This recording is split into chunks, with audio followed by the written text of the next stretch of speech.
Hello sci-fi fan, welcome to Clover-verse. In today's video, we'll tell you where the Cloverfield franchise is headed after its last release in 2018. Created by JJ Abrams, the Cloverfield franchise kick-started with the first movie in 2008 and followed up with the second installment in 2016. 2008's Cloverfield and 2016's 10 Cloverfield Lane were both box office successes and were loved by viewers and critics alike. The third film, 2018's The Cloverfield Paradox, released on Netflix and lacked some of the horror thriller charm of its predecessors. So, will the franchise be resurrected by a fourth film in the series? Let's find out. Before we go into our explanation, we have a very small request. If you like our content, please support us by subscribing to our channel. This is a small click for you, but for us, it means a lot. Thank you. Let's begin.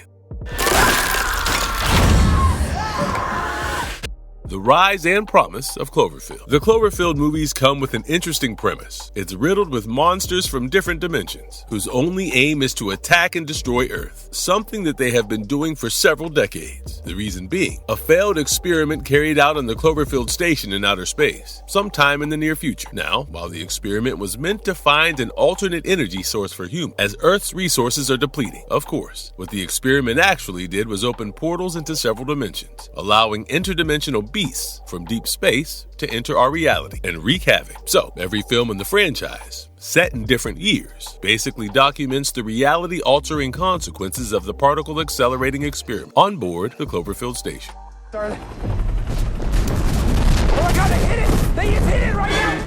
Cloverfield, 2008. 2008's Cloverfield movie, directed by Matt Reeves, is filmed in found footage format, which usually always elevates the horror thriller fact. It begins in a Manhattan apartment where Rob and his friends are having a great time at his farewell party till an earthquake knocks out the city's power grid. From the roof, they witness a huge blast in the distance near Liberty Island and rush to take cover from the flying debris, only to witness the Statue of Liberty's head landing on the streets. Rob and his friends sense something terrifying is happening behind the skyscraper when HUD witnesses a gigantic monster destroying the Woolworth building several blocks away. As they try to leave Manhattan, the monster's tail brings down the Brooklyn Bridge, killing their friend Jason. This is when the Army National Guard engages with the monster, but the alien beast keeps releasing hostile parasite creatures from its body. Meanwhile, Rob gets a message from his love interest, Beth, that she's stuck in her apartment in Midtown Manhattan, and Rob and his remaining friends decide to go against the crowd to save Beth. On the way, they are caught in the battle between the monster and the National Guard and seek shelter in a subway station, but they're attacked by a bunch of hostile parasites, and Marlena gets bitten and infected. As they exit through the subway, they're picked up by the army and given refuge in a field hospital and command center. However, Marlena begins to bleed from her eyes and explodes in a bloody mess. Traumatized, Rob and his friends learn that the last evacuation helicopter is scheduled to take off soon, following which the military will initiate a saturation bombing operation called Hammer Down Protocol. It is expected to finish off the monster, but also destroy Manhattan in the process. They manage to rescue Beth and return to the evacuation base in time, but their helicopter is brought down in a crash when an army fighter plane bombs the alien, angering it. Rob and his friends regain consciousness just a few minutes before the Hammer Down Protocol is about to be initiated. In a terrifying scene, the monster appears before them and devours Hutch, prompting Rob and Beth to seek shelter under the Grayshot Arch in Central Park. As the bombings begin, Rob and Beth quickly record their final words in their camcorder before the bridge comes crashing down and the camera is lost in rubble. The film ends with recorded footage from Rob and Beth's date in Coney Island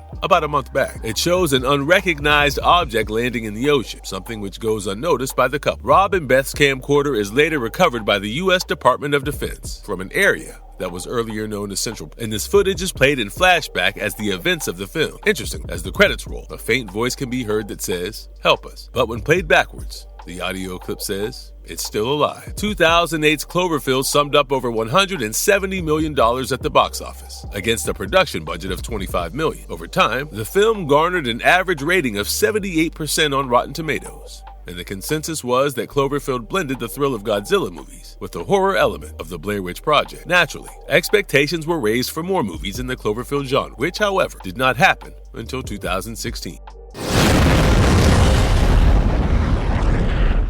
10 Cloverfield Lane, 2016. The next Cloverfield movie, released in 2016, was initially developed as a standalone film called The Cellar, but it eventually turned into the second Cloverfield movie, titled 10 Cloverfield Lane, and marked the directorial debut of Dan Trachtenberg. The movie starts with protagonist Michelle driving through rural Louisiana. When on the car radio, she hears the news about multiple blackouts in several cities. She suddenly meets with an accident and goes unconscious. When Michelle wakes up, she finds herself chained in a concrete room and a rescue, a man named named Howard unchains her. Howard reveals that he saved Michelle's life by bringing her inside his underground bunker, as the world outside has become toxic and uninhabitable because of a chemical attack from hostile forces. Michelle also meets another man named Emmett, who begged Howard to let him in when the world outside was going toxic. Later at dinner, Michelle steals the keys and makes a run for the airlock door, but through the glass panel, she sees an infected woman covered in skin lesions, begging to enter the bunker shortly before she dies in front of Michelle. Michelle is convinced about Howard's theory for the time being, and the trio begin to adjust to their underground life, but Howard secretly grows jealous of Michelle and Emmett's bonding. He shows Michelle a photo of his daughter, and later, when the air ventilation stops working, Howard sends Michelle through the narrow air ducts to fix the system. In the padlock control room, Michelle sees the word help scratched on the wall and sees a bloody earring, which she recognizes from the photo. Sensing something is seriously wrong, Michelle shows the girl's photo to Emmett, who says the girl is not Howard's daughter, but someone who went missing from his school a few years ago. Realizing Howard kidnapped and murdered the girl, Michelle and Emmett start building a makeshift hazmat suit so that they can escape, but their secret project is discovered by Howard, who threatens to douse them in perchloric acid. In order to save Michelle, Emmett takes the blame and is instantly shot dead by Howard. Later, a terrified Michelle secretly continues building the hazmat suit with Howard's tools and supplies, but is found out again. When cornered by Howard, Michelle overturns a tub of perchloric acid on her captor, leaving him disfigured and burned. This also accidentally starts a fire in the bunker, and Michelle escapes through the air duct just in time for the bunker to explode. Just when Michelle thinks the outside air isn't toxic, she sees a giant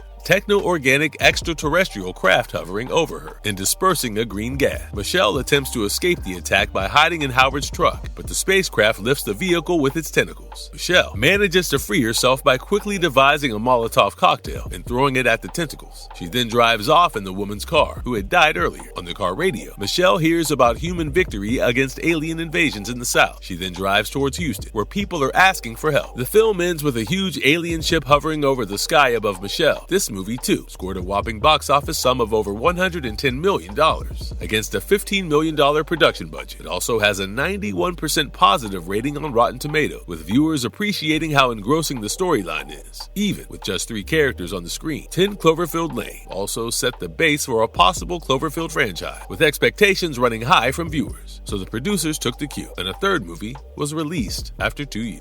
The Turning Point, The Cloverfield Paradox, 2018. The third Cloverfield movie, just like its predecessor, was developed as a standalone film named God Particle, separate from the Cloverfield universe. But JJ Abrams was intrigued by the deep space accident story in Oren Uziel's script and decided to make it into the Cloverfield Paradox, which was eventually directed by Julius Onah and released on Netflix in 2018, right after the Super Bowl. The movie begins in the future of 2028, when Earth's resources have been depleted, and the world's governments have decided to test run the Shepard particle accelerator machine in space. If successful, it is expected to provide a steady supply of resources to Earth, but it's also feared that if the experiment fails, it would open portals to parallel universes, a theory known as the Cloverfield Paradox. After 2 long years in space, the crew of the Cloverfield space station manages to activate the Shepard and generate a steady beam of energy, but the space station's system overloads, causing a massive power surge at the station. When the Cloverfield crew regains consciousness, they are unable to see Earth from the station and also find that the gyroscope is missing, as the crew members Hamilton, Ernst, Acosta, Keel, Volkov, Mundy, and Tan work on repairs. Bizarre events start to happen. They discover a strange woman named Jensen stuck in the wires on the wall, following which Volkov starts talking to his reflection and fashioning a gun. But before he can shoot the crew, he convulses and dies, with a colony of worms wriggling out of him. Mundy's arm is mysteriously severed without spilling any blood and causing any pain, and it scribbles instructions on the wall to cut open Volkov. Inside Volkov's corpse, the gyroscope is found, which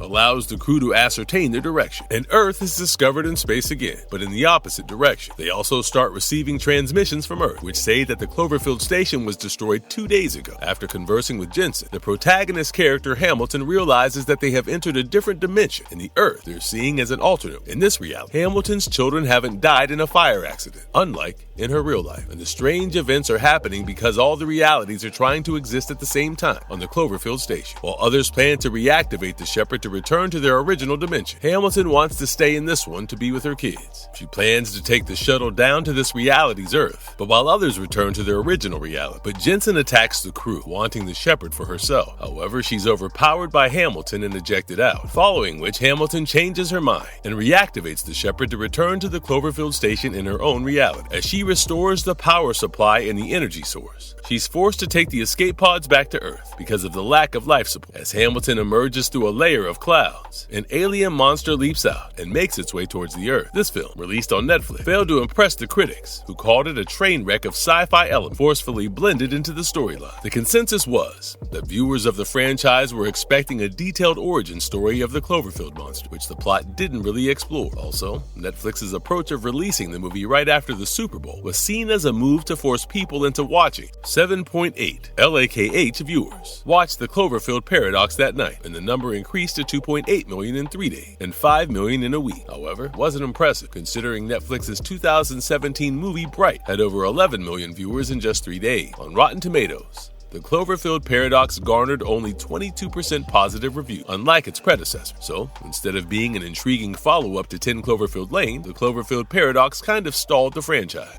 The franchise's narrative complexity. Now, let's talk about the Cloverfield Timeline. The Cloverfield Paradox sets the base for the entire franchise. JJ Abrams was intrigued by the idea of how something in the future could be an origin for something in the past, and hence, the Cloverfield Paradox became the origin story of the franchise. It establishes that, to discover alternate sources of sustenance in 2028, the Cloverfield space station performed a scientific break, but it caused a tear in the fabric of the universe, blurring realities, time, space, and in doing so, it allowed interdimensional alien monsters to invade Earth at different timelines, both in the present and the past. And by past, we mean 2008, when Rob and Beth's camcorder footage shows the Clover, or the baby alien, landing in the ocean on April 27, 2008. Almost a month later, on May 22nd, the fully grown alien beast emerges from the Atlantic Ocean and attacks Manhattan, which is when the events of the film take place. The second movie takes place in March of 2016, but in New Orleans, when Howard realizes an alien attack is underway. He tries to make his way to the bunker and crashes into Michelle's car on the way. Michelle wakes up inside the bunker on March 7th and eventually leaves for Houston. Well, it seems that the movies are set in a singular timeline and reality. That may not be the case, because at the end of the Cloverfield Paradox, we see the same Clover monster roaring in the sky as we see in the first Cloverfield movie. But that cannot possibly be true, because the first film is set in 2008 and the third one in 2028. So it's clear that different realities and dimensions are at play here. Also, in the second movie,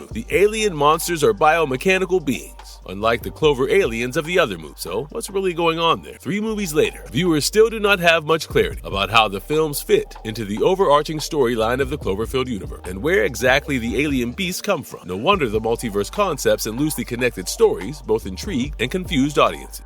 Is there a future for Cloverfield? Well, of course, there are future plans for the Cloverfield franchise, according to creator and producer JJ Abrams. In a 2016 interview, when asked if Cloverfield would become a franchise, Abrams came up with a cryptic response and said, "I will say that there is something larger at play that if we're lucky enough to get to do, I think could result in something pretty cool that connects some stories." Cut to 2018. JJ Abrams revealed that he once explored the idea of Michelle from 10 Cloverfield Lane crossing paths with Hamilton from the Cloverfield Paradox, even though the movies are set years apart. In a Facebook Q&A session, Abrams said, and we quote, "When we did 10 Cloverfield Lane, we were thinking Michelle, the character Mary Elizabeth Winstead plays. It's such a sort of weird origin story of this kind of incredible, I think awesome heroine. The idea of following her story is really cool. And then at one point, we were like, you know what would be really cool? What if they cross paths with Gugu Mbatha-Raw's character, Ava Hamilton?" But he also quickly clarified that this crossover idea is more of a byproduct of brainstorming than an actual storyline they were exploring at the moment. In 2018, it was also revealed that Paramount Pictures' A Quiet Place movie was going to be the 4th Cloverfield installment, but that idea was scrapped as the makers realized that John Krasinski's film would work better as a separate story. At the CinemaCon, Abrams officially announced Cloverfield 4 and said, "We're actually developing a true, dedicated Cloverfield sequel." Now, what he meant by a true and dedicated sequel could be that Cloverfield 4 is being conceptualized as an OG successor to the first Cloverfield, as opposed to 10 Cloverfield Lane, which was supposed to be a movie called The Cell, and also as opposed to the Cloverfield Paradox, which was originally supposed to be a movie named The God Particle and was reshot to include it in the Cloverfield franchise.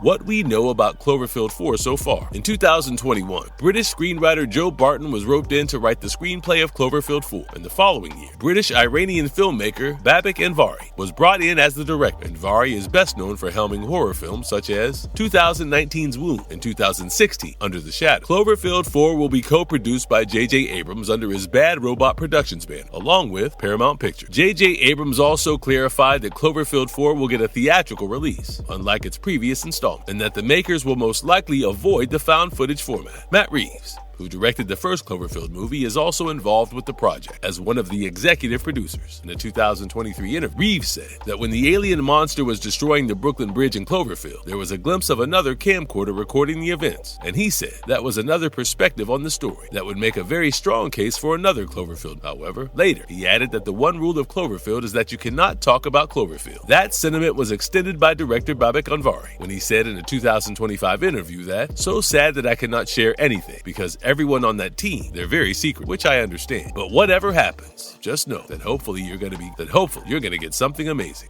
Behind the scenes, Roadblocks. However, before Cloverfield 4 was conceptualized, there were some significant roadblocks for the franchise. It kind of started with the Cloverfield Paradox, when the film's expensive reshoots drove up the production budget. Originally budgeted at $5 million, the amount shot up to $40 million. The makers decided to sell it to Netflix because profiting from a theatrical release seemed impossible. This chaotic production, paired with negative reviews over its storyline, seemingly halted Paramount's further plans for the Cloverfield franchise. Things got all the more complicated when JJ Abrams' Bad Robot Productions collaborated with Warner Bros. Instead of Paramount Pictures for a handsome deal in 2019. Naturally, it got tricky for Paramount to work with Abrams on Cloverfield at that point, considering he was with a rival studio. In addition to all of this, the busy schedules of other Cloverfield names, such as franchise co-creator Drew Goddard and director Julius Ona, Dan Trachtenberg, and Matt Reeves, also stalled the franchise's future. Anyhow, now that Cloverfield 4 is finally happening, fans are excited to see how the storyline shapes out to be.